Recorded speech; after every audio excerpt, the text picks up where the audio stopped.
मृत्यु के पश्चात प्राणी को धर्मराज के दरबार में ले जाया जाता है।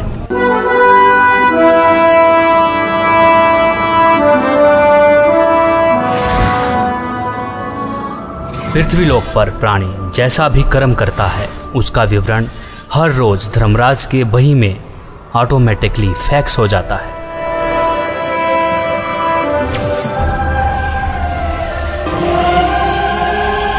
जहां धर्मराज हर प्राणी का लेखा जोखा करते हैं। इसीलिए धर्मराज को 21 ब्रह्मांड का न्यायाधीश भी कहा जाता है। जीवात्मा को पेश किया जाए।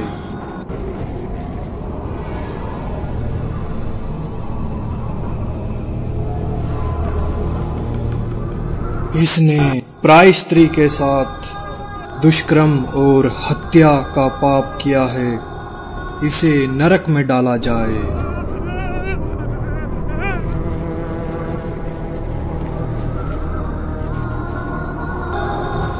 जो भ्रष्टाचार, चोरी, मदिरापान, नशा आदि करते थे,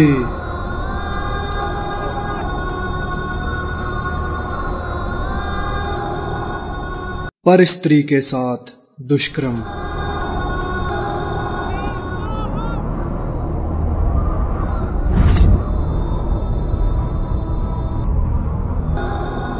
पर पुरुष के साथ नाजायज संबंध और धोखाधड़ी।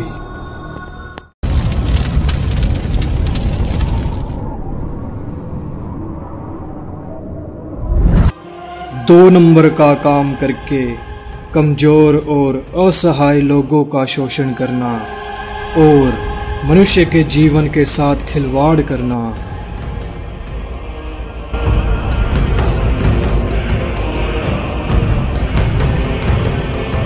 शास्त्र अनुकूल भक्ति न करके शास्त्र के विरुद्ध भक्ति करते रहे। कोई तत्वदर्शी संत को गुरु न बनाया।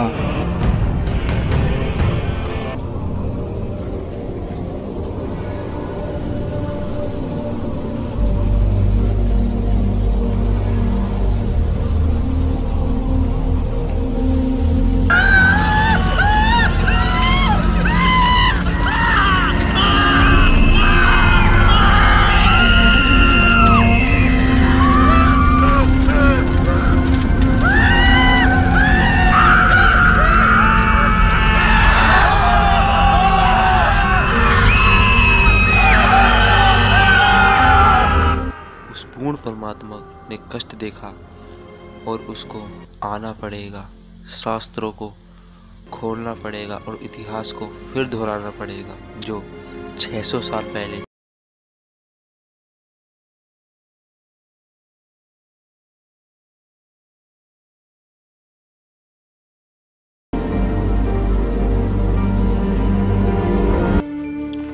सबकी मदद करने वाला, सतभक्ति की सही राह बताने वाला,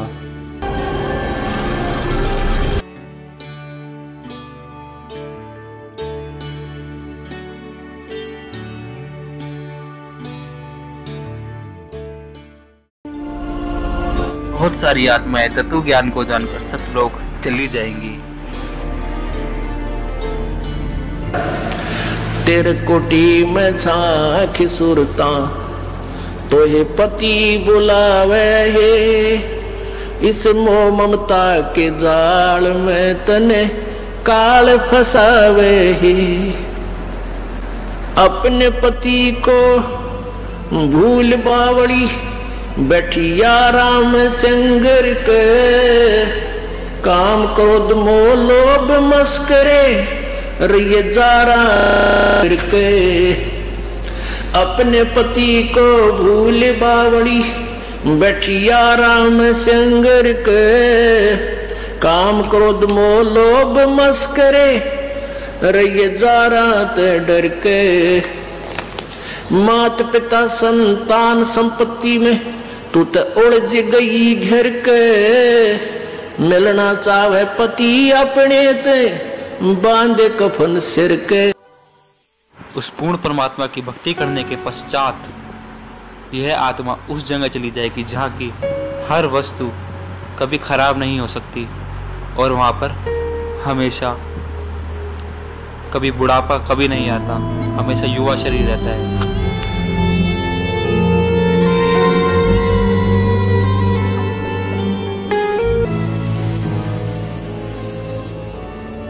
सतलोक में चल मेरी सूरता, हिम्मत ना लावे देरी,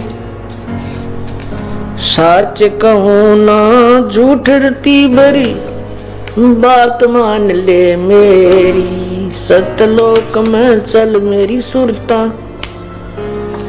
हिम्मत ना लावे देरी, सच कहूं ना झूठ रती बरी, तू बात मान ले मेरी।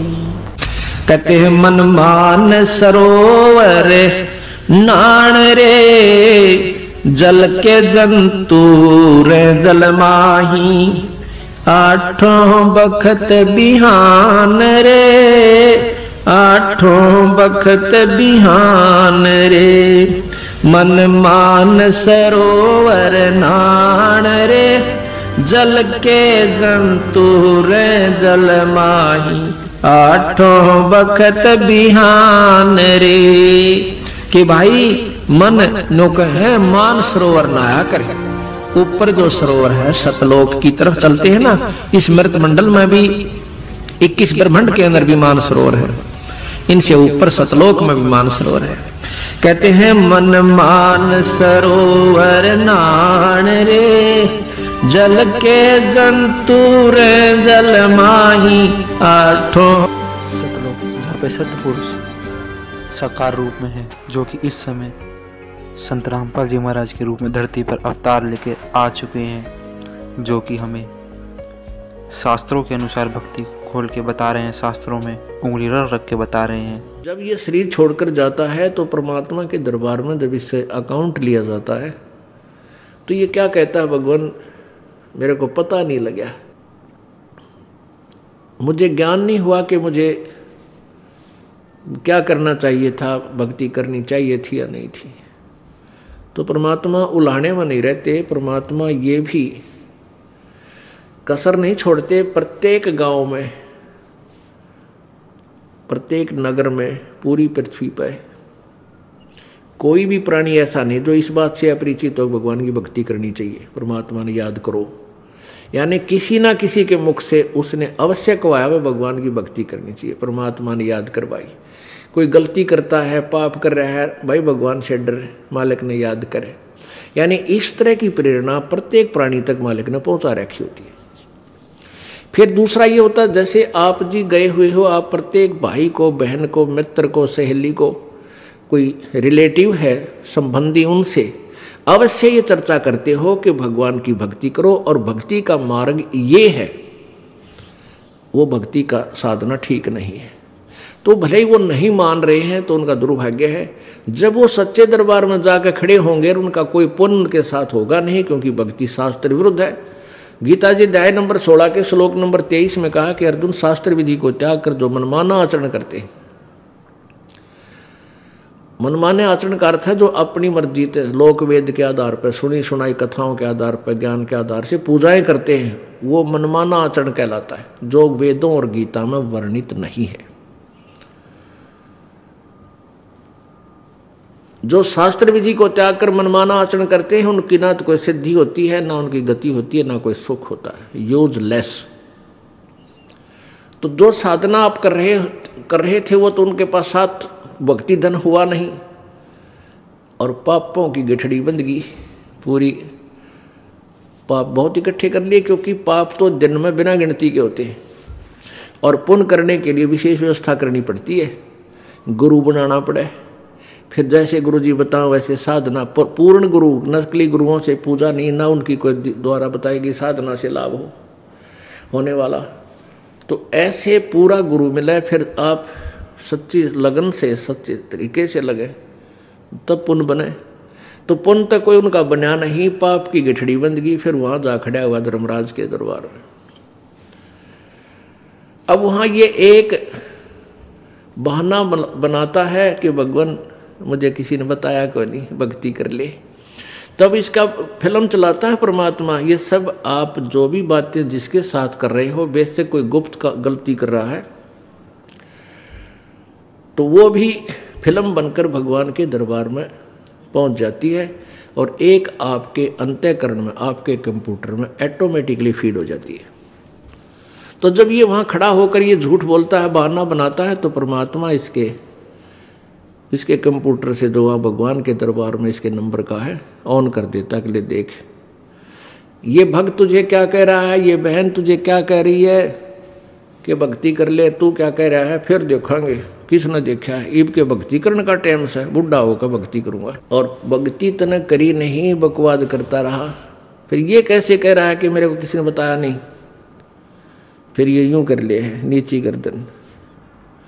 भगवान गलती बन गई बन गदा। अब गलती की सजा दूं मैं, मेरे पास और कोई विकल्प नहीं, जैसी तू करेगा वैसा फल दे दूंगा। तेरा पुण्य होता तो स्वर्ग भेज दूं, हो देवता बना दूं, पुण्य नहीं है तो बन गदा। फिर ये कहता माफ करो भगवान, माफ करो परमात्मा। फिर धर्मराज कहता है जब तुझे मनुष्य शरीर कभी प्राप्त हो तब तू भक्ति करना भाई, अब कुछ नहीं बना, जाइए। तो जब ये माँ के गर्भ में वहाँ से जब ये मानव शरीर प्राप्त करके चलता है, वहाँ के जो देव पुरुष हैं वो भी कहते हैं इस आत्मा को कि भाई तेरा दाव लग गया, और ये मनुष्य शरीर बार बार नहीं मिलता, पूरे संत की तलाश करिए। देवता भी पछता रहे हैं कि हमने तो गलती कर दी, हमें भी संत पूरा नहीं मिला, हमारी भी जन्म मृत्यु होगी, और कभी मनुष्य शरीर मिलेगा तो पूरे संत ने ढूंढाएंगे भाई। इन अधूरे संतों के आधार पर हमने भक्ति कर ली, हम पार नहीं हो पाए, हम फिर जन्म मृत्यु में। तो आने वाले मानव शरीर प्राप्त करने वाले को प्रत्येक ने एक सलाह देते हैं कि तेरा दाव लग गया भाई, भक्ति करिए, बकवाद मत करना। तो वहाँ तो ये बिल्कुल पक्का होका हुआ है, माँ के गर्भ तक इसको याद रहता है। बाहर आते ही फिर ये 3 गुणों के प्रभाव से ये भूल जाता है।